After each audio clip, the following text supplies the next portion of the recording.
प्रवेशद्वाराची ही आतील बाजूला पहारेकरांच्या देवड्या या ठिकाणी दिसत आहेत।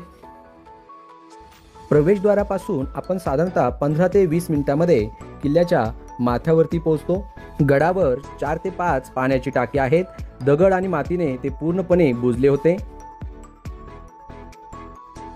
आजच्या दुर्ग संवर्धन मोहिमेमध्ये पाण्याच्या टाक्यामधील दगड व माती बाजूला काढणे आणि पायरी मार्गात असलेले दगड व्यवस्थित ठेवण्याचे काम करण्यात आले।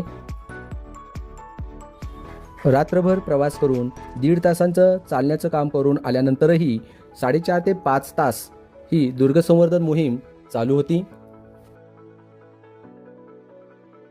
पायरी मार्गाचे संवर्धन कार्य करताना दुर्गसेवक आणि त्याचबरोबर पायरी मार्गाचं सर्पिलाकार आकाराचं हे ड्रोनद्वारे घेण्यात आलेलं सुंदर असे दृश्य